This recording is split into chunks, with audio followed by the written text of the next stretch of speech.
Urge, RDC. Attaque du Grand Katanga, Joseph Kabila et John Numbi se sont réunis hier à Harare, Zimbabwe, après la réunion de Kampala, Ouganda, qui a fait flop. Museveni ayant refusé que son pays serve d'arrière-base pour faire tomber Kisangani, le duo a décidé d'installer sa base à Harare. Il compte recruter des Bakata Katanga pour attaquer le Grand Katanga et imposer des négociations à Félix Tshisekedi. Cette réunion marque une escalade dans la tension politique et militaire de la région. Des sources proches de Kabila affirment que l'objectif est de déstabiliser le gouvernement actuel et de forcer un dialogue favorable à leurs intérêts. Des graves révélations ont été faites par le journaliste Eric Wemba, soulignant les enjeux stratégiques de cette alliance. Les conséquences pourraient être désastreuses pour la paix dans la région si cette offensive se concrétise.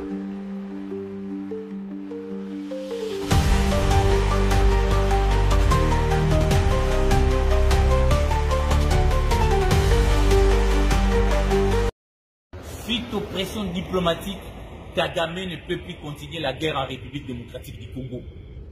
L'homme fort du Kigali est sommé par les grandes puissances de ce monde de respecter l'intégrité territoriale de notre pays.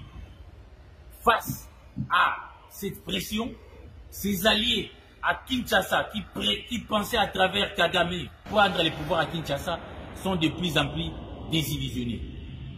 Joseph Kabila, qui a organisé l'attaque de Goma et de Bukavu, est aujourd'hui en difficulté pour réaliser son rêve de renverser Tshisekedi. Mais maintenant, il imagine un autre plan. Après l'ère réunion de l'Ouganda, qui a tourné à l'eau de boudin, Museveni a refusé que son pays sert de base arrière pour la prise de Kisangani. Kabila a un dernier plan que nous allons faire échec.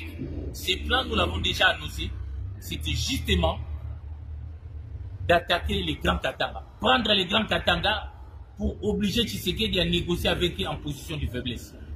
C'est pourquoi il s'est tenu depuis hier une réunion à Harare, parce que Kabila, après avoir été chassé à Addis Abeba pour des activités subversives, a installé son quartier général à Harare, là où son pouvoir et sa famille ont installé ont investi beaucoup de richesses.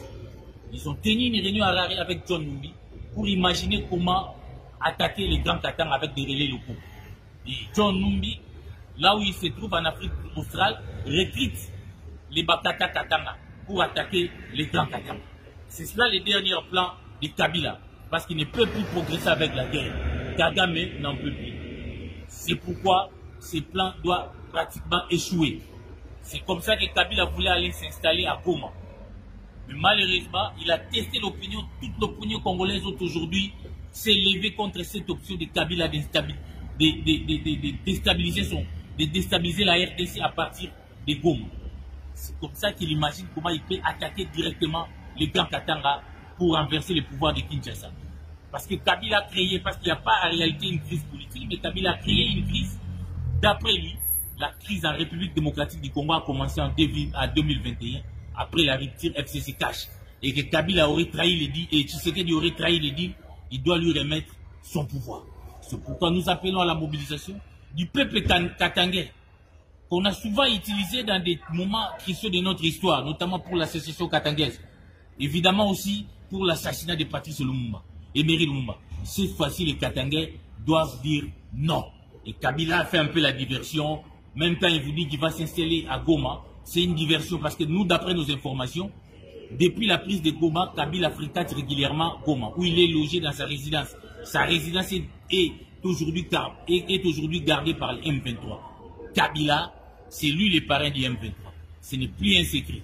Et nous allons continuer à vous faire des révélations pour décourager, pour faire échec à ces plans sataniques de Kabila contre la République démocratique du Congo. Restons fermes avec les pactes républicains de Sun City. Refusons les pactes sociaux des évêques.